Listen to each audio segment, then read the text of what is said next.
네, 믿음으로 여리고성이 무너졌던 것처럼 우리 한 사람 한 사람의 인생 앞에 있는 여리고성도 우리가 하나님께 순종하고 나아갈 때에 온전히 다 무너져 내릴 줄 믿습니다.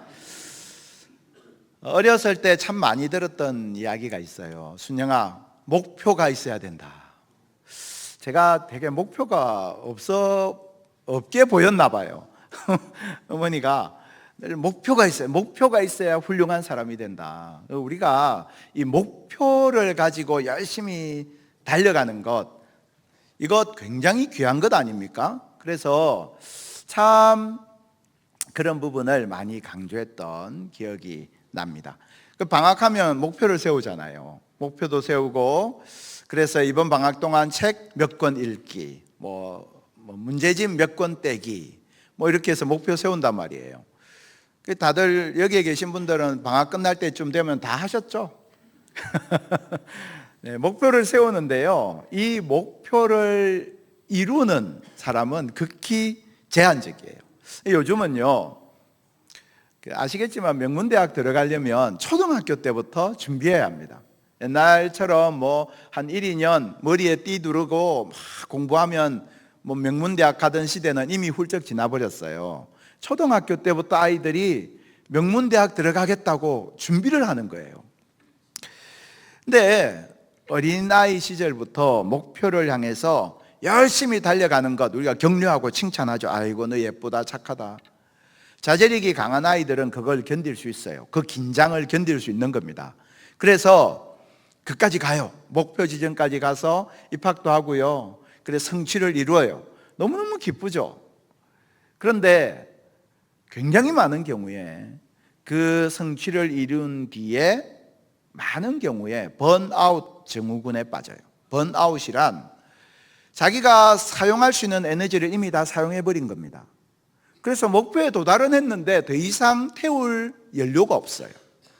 그때 그걸 번아웃이라고 합니다. 소진이라고 하죠. 그래서 목표에 도달한 뒤에 그냥 인생이 무너져 내리는 경우가요, 여러분 생각하시는 것보다 훨씬 많아요. 또 목표를 향해서 열심히 달려갔어요. 마침내 그까지 갔는데 성공하지 못하고 실패했어요. 그때 그 좌절의 경험, 그 좌절의 상처를 평생 안고 살아가는 경우들이 대단히 많이 있습니다. 그리고 실제로는 훨씬 더 많은 경우는 목표 지점까지 가기 전에 포기해요. 아이고 나는 안 되는 모양이다. 아이고 안 되겠다. 내가 목표는 세웠는데 도저히 안 될 것 같아. 이게 보통 이제 저와 여러분의 자녀들은 보통 그렇습니다. 다 이렇게 주변에 있는 사람, 친구의 자녀들은 다 훌륭한데요, 우리 애들은 안 그래요. 보통 이제 목표에 도달하기 전에 포기하는 거죠. 자, 우리가 목표가 대단히 중요합니다. 목표를 향해서 강조하고 달려가는 것 중요하다라고 이야기합니다. 그런데 누구도 그것을 인해서 행복해지지 않는 이 모순, 그것이 우리가 경험하는 현실이라는 거예요. 그래서 조금 더 냉정하게 들여다볼 필요가 있는 겁니다. 오늘은 첫 번째로 이 부분을 다루려고 합니다. 목표 중심의 삶 속에 있는 위험을 직시해야 한다는 것입니다. 목표를 향해서 살아가는 건 누가 나쁘다고 나무랄 수 있겠습니까? 근데 그 안에 위험이 있다는 사실을 우리가 좀 들여다봐야 된다는 거예요. 오늘 본문을 읽으시면서 혹시 이 구절은 좀 납득이 안 된다라고 느껴졌던 구절이 혹시 없으셨습니까? 오늘 본문을 읽다 보면 마음에 탁 걸리는 부분이 있어요. 이게 뭐지? 16절인데요. 지나치게 의인이 되지도 말며 지나치게 지혜자도 되지 말라. 아니, 의인이 되고 지혜자가 되는 것에 최선을 다하는 게 마땅하지 않습니까? 근데 지나치게 의인이 되지 말고 지나치게 지혜자도 되지 말래요. 이게 세번역으로 보면 더 헷갈려요. 세번역으로 보시면 이렇게 되어 있습니다. 너무 의롭게 살지도 말고 너무 슬기롭게 살지도 말아라. 여러분 이 말씀 보면 마음속으로 어떻게 하세요? 아싸! 내가 대충 살아도 되겠구나, 이런 생각 들지 않으세요? 너무 의롭게 살지도 많고 너무 슬기롭게 살지도 말라는 거예요. 그럼 적당히 대충 하면 되겠네. 이 말씀이 가지고 있는 의미를 제대로 알려면 예를 좀 들어서 설명할 필요가 있습니다. 여러분 잘 아시는 신약 성경에 나오는 바리새인 있죠. 바리새인의 모습을 떠올리시면 돼요. 바리새인들은 굉장히 의롭게 살기를 원했어요. 그래서 규칙을 엄격하게 지켰습니다. 그죠? 그리고 그 자기의 삶에서 조금이라도 부정한 것이 틈타지 않도록 늘 조심하고 살았어요. 율법을 지키는 데는 대단히 철저했는데 이들은 백성을 구원하고자 하는 하나님의 마음에는 관심이 없었습니다. 하나님이 어떤 마음이신지, 자기들 곁에 있는 병자와 죄인들을 향한 하나님의 마음과 계획은 어떤 것인지 관심이 없었어요. 이들이 생각했던 건 뭐냐? 내가 세운 거룩과 경건의 목표가 있는데 거기에 도달하는 거예요. 거기에 도달하고 그 나의 성취를 통해서, 내가 도달한 경건을 통해서 다른 사람을 정죄하고 판단하는. 그래서 이들은 자신이 추구했던 경건의 목표라는 잣대를 가지고 어떻게 했습니까? 예수님도 정죄했어요. 그러니까 이 바리새인들의 모습을 한마디로 좀 쉽게 풀어서 설명하면 내가 답이야 라는 겁니다. 내가 답이야. 내가 답이고 내가 이 모든 문제에 있어서 기준이야 라고 생각했던 것이 이 바리새인들의 모습이었습니다. 근데 실은 내가 답입니까? 아니에요. 하나님이 답이세요. 내가 답이 아니고요, 하나님이 답입니다. 내가 혹시 좀 거룩과 경건에 이를 수 있었다면 그것은 하나님의 은혜 때문입니다. 하나님의 도우심 덕분에 내가 의와 경건에 도달할 수 있었던 것입니다. 하나님의 은혜 덕분에 내가 지혜로운 사람이 될 수 있었던 것입니다. 그죠? 그런데 그 하나님의 은혜는 완전히 무시해버리고 이건 내가 이룬 나의 경건이고 내가 이룬 나의 지혜야 라고 생각하였기 때문에 내가 답이야 라고 주장할 수 있었던 거예요. 그래서 여러분, 우리가 꼭 기억해야 되는 것이 있습니다. 겸손이 동반되지 않는 거룩은 가짜라는 거예요. 여러분, 혹시 나 자신을 한번 돌아보십시오. 내가 거룩과 경건에 도달했다. 그런데 나는 겸손하지 않다. 그러면 그것은 가짜예요. 내가 열심히 기도하는 사람이고 열심히 금식하는 사람이야. 그런데 내가 겸손하지 않다? 가짜예요.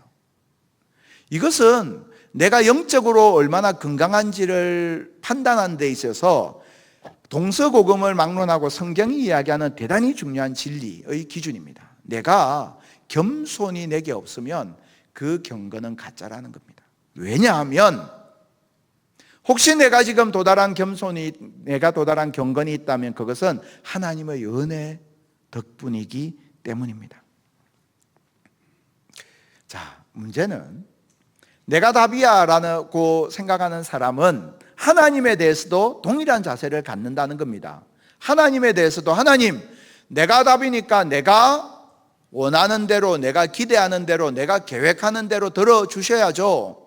하나님을 향해서도 동일한 태도를 가져요.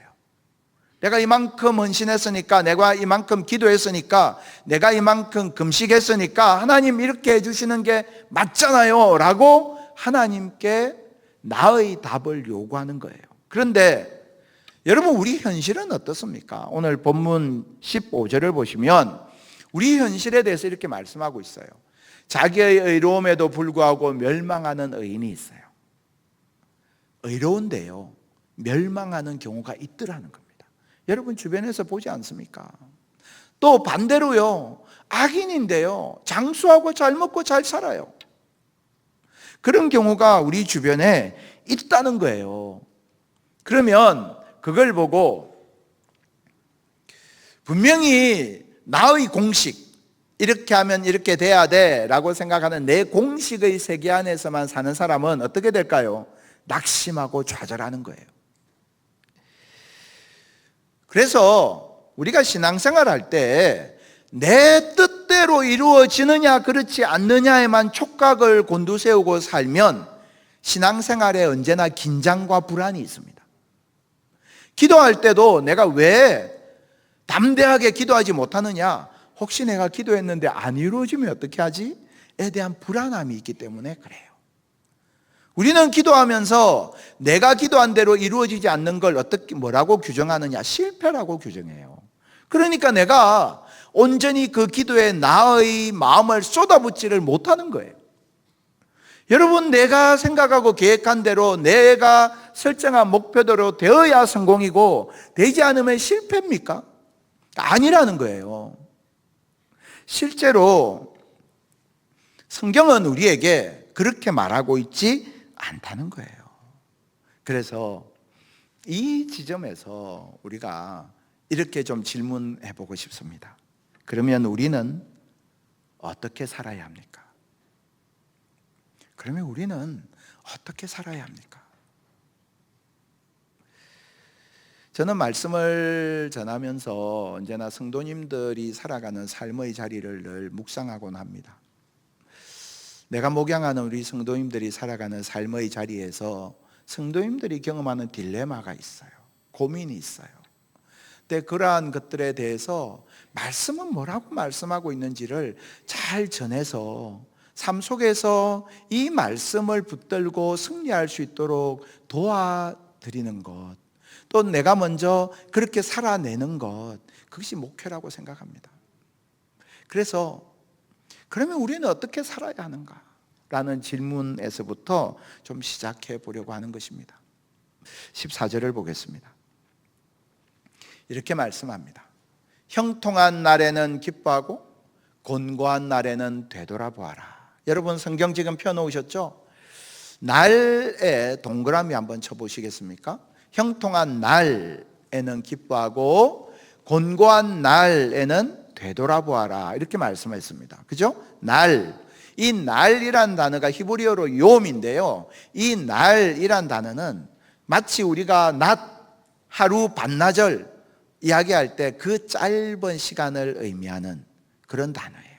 하루, 낮, 그런 뜻이에요. 그러니까 무슨 말입니까? 여러분, 우리 인생에요, 형통한 하루도 있죠. 그죠? 야, 오늘은 뭘 해도 다 잘 돼. 너무 기분이 좋아. 근데 반면에 곤고한 하루도 있잖아요. 여러분의 하루를 한번 돌아보십시오. 나는 지난 한 주간 동안 어떤 하루들을 보내고 살았느냐. 그런데 오늘 이 전도서 본문은 뭐라고 말씀합니까? 형통한 날에는 기뻐하래요. 무슨 말입니까?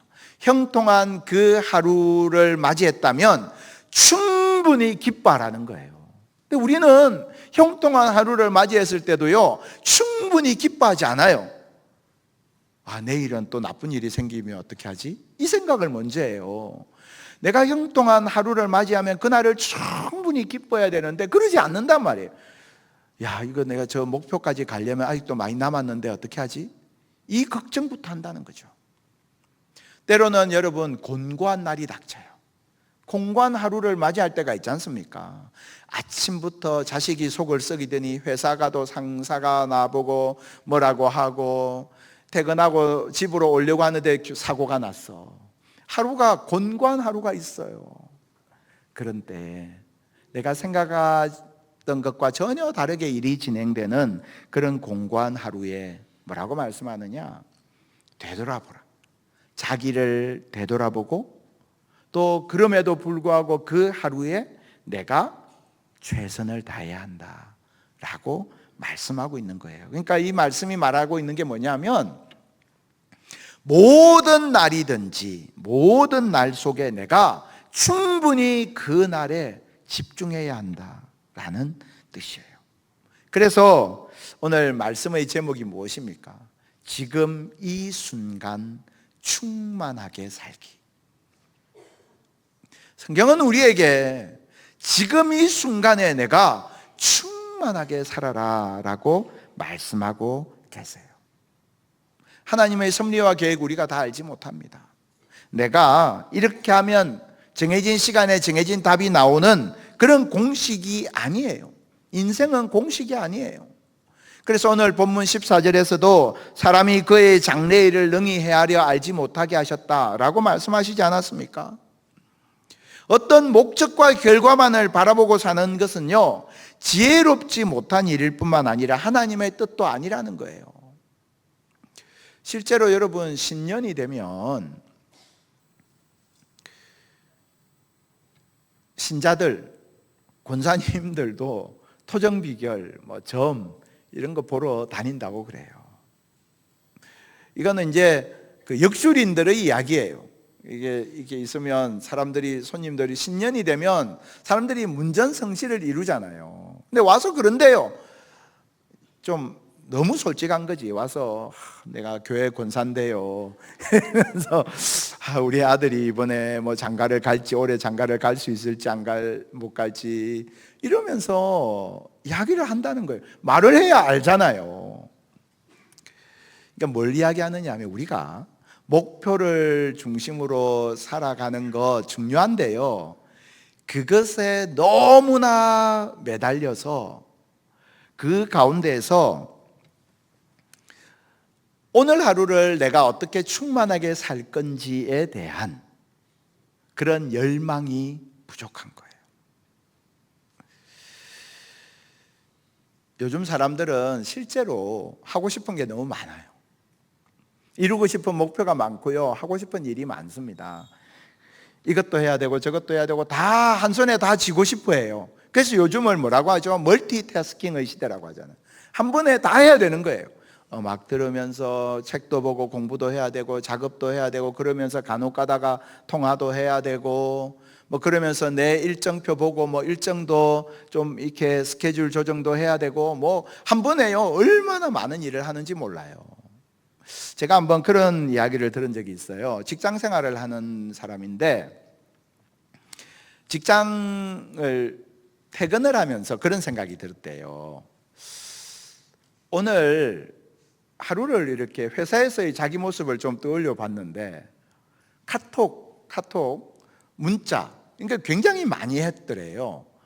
누구하고 했느냐 하면 대부분 다 친구들, 다른 회사 다니는 동료들, 선배들, 후배들, 많이 했어요. 카톡 이런 거 되게 많이 한 거예요. 근데 퇴근을 하면서 가만히 생각해 봤어. 가만히 생각해 보니까 퇴근하고 나면 내가 그 사람들한테 연락 안 하더라는 거예요. 퇴근하고 나서도 카톡 보내느냐, 문자 보내느냐, 그 친구들한테, 선배들, 후배들한테, 동료들한테 아니라는 거예요.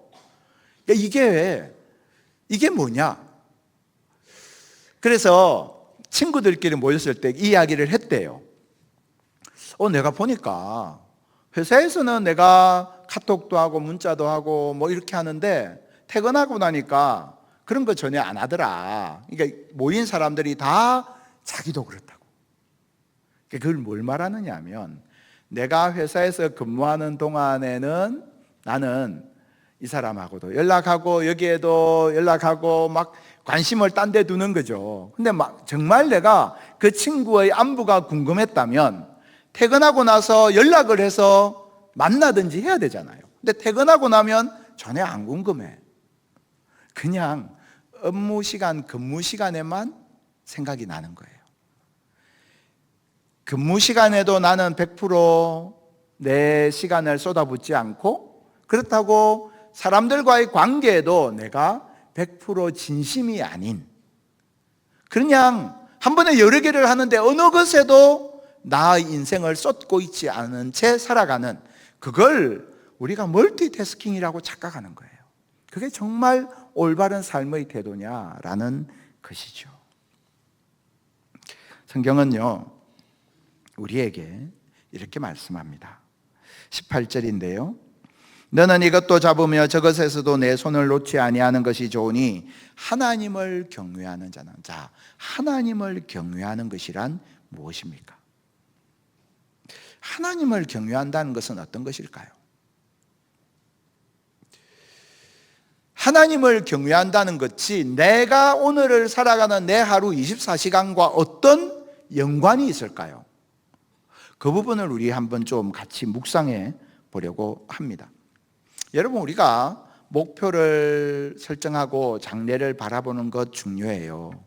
그런데 동시에 지금 현재 하나님께서 하고 계신 일을 내가 바라보는 것, 이게 하나님을 경외하는 삶의 자세라는 겁니다. 지금 현재, 지금 하나님이 내 인생 가운데서 이 순간 일하고 계신다는 겁니다. 그것을 기억해야 한다는 거예요.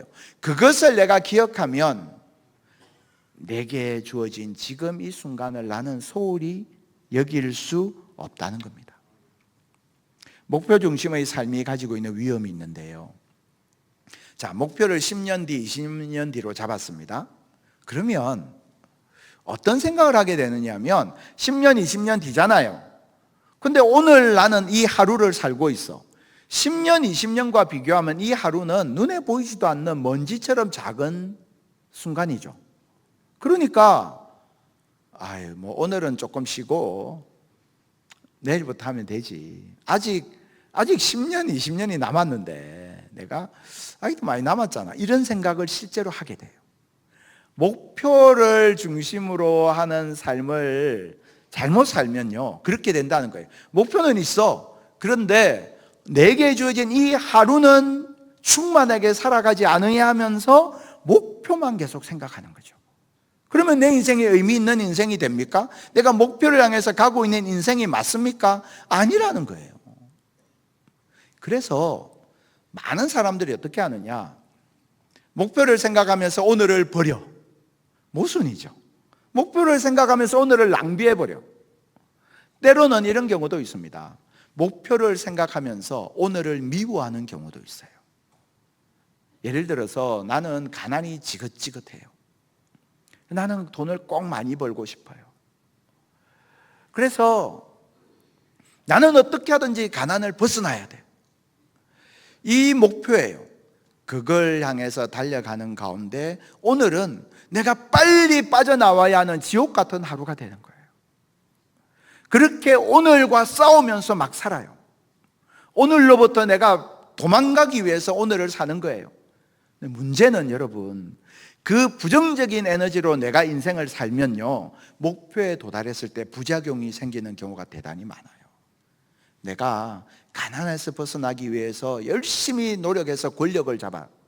그러면요, 그 잡은 권력으로 물질적인 면에서의 범죄를 범하게 되는 경우가 굉장히 많습니다. 그러니까 우리가 목표를 향해서 달려가는 거 중요한데요, 오늘을 버리는 것도 안 되고 오늘과 싸우는 것도 합당치 않은 거예요. 목표를 향해서 달려가되 우리는 어떻게 해야 되느냐? 오늘을 사랑해야 되는 거죠. 왜 오늘을 사랑하느냐?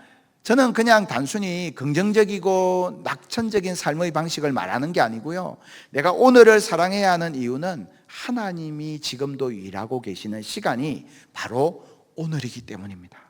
여러분, 여러분의 인생 가운데 내가 살아가는 이 오늘 속에서, 이 시간 속에서 하나님은 일하고 계시는 줄 믿습니다. 하나님은 지금 일하고 계신단 말이에요. 오늘 내 삶의 자리에서 일하고 계신단 말입니다.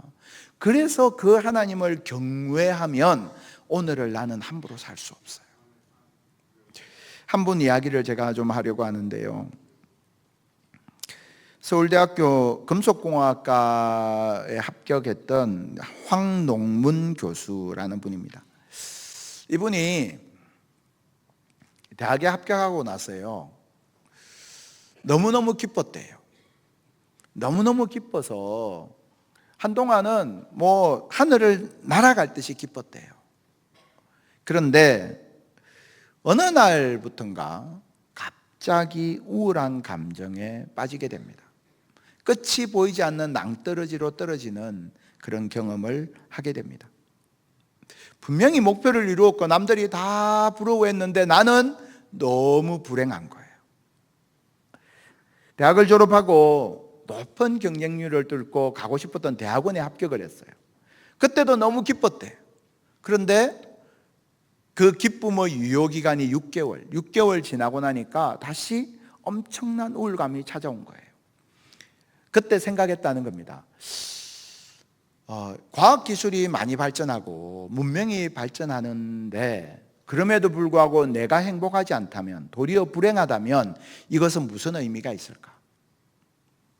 그래서 자신이 행복해질 수 있는 방법에 관심을 갖게 된 거예요. 그러면서 이분이 발견하게 됐던 게 몰입이라는 거예요. 실제로 2007년도에 몰입이라는 책이 출판이 되었는데요, 엄청난 반향을 일으켰습니다. 그때 제가 읽었던 기억도 나요. 그리고 나서 2011년도에는 몰입 그 두 번째 이야기라고 해서 책이 또 나왔어요. 2020년도에 이 두 책이 합본으로 해서 두껍게 책이 나왔습니다. 그 책이 몰입이라는 책인데요, 그 이미지를 좀 띄워주시겠어요? 예. 굉장히 두꺼운 책이에요. 아마 읽으신 분도 계실 겁니다. 그런데 여기에서 무슨 이야기를 하느냐 하면, 분명히 자신의 학문 분야에서 이 몰입을 통해서 굉장한 성과를 이루어냈어요.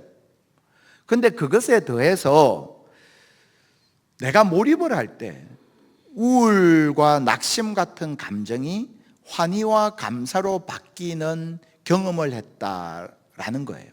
그래서 이 부분을 사람들에게 좀 잘 가르쳐 주고 싶어서 몰입 아카데미를 만들었어요. 별게 다 있죠. 몰입을 가르치는 과정인 거예요. 교육 과정. 사람들을 불러다가 모아서 몰입으로 잘 들어갈 수 있도록 안내를 하는 거예요. 근데 이런 부분이 나와요. 몰입 상태에 많은 훈련을 거쳐서 몰입 상태에 들어간 사람의 뇌를 촬영을 했어요. 그러면 뇌의 특정한 부위에 변화가 일어난다는 거예요. 그리고 나서 이분이 놀라운 발견을 하게 되는데,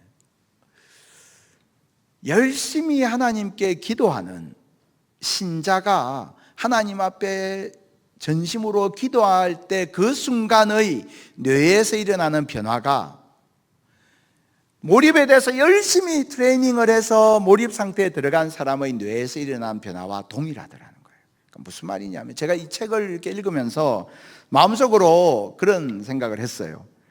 아유, 그걸 그렇게 힘들게 공부해서 아냐.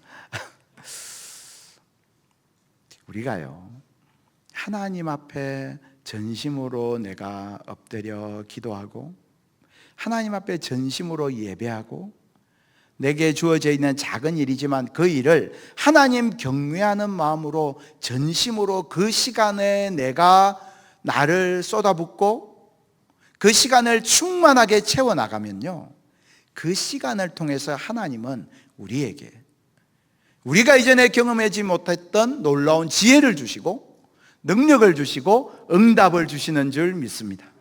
하나님 앞에 내가 전심으로 이 시간을 채워나가는 게 중요하다는 겁니다. 그래서 아까 서두에 우리가 어떻게 살아야 합니까? 라는 질문을 드렸는데요, 이 질문에 대해서 이렇게 답할 수 있습니다. 하나님 경외함으로 오늘을 충만하게 사십시오. 하나님을 경외함으로 오늘을 충만하게 사셔야 합니다. 우리가 이 부분에 있어서 하나님은 이미 말씀하고 계세요. 신명기 6장 5절 말씀입니다. 너는 마음을 다하고 뜻을 다하고 힘을 다하여 네 하나님 여호와를 사랑하라.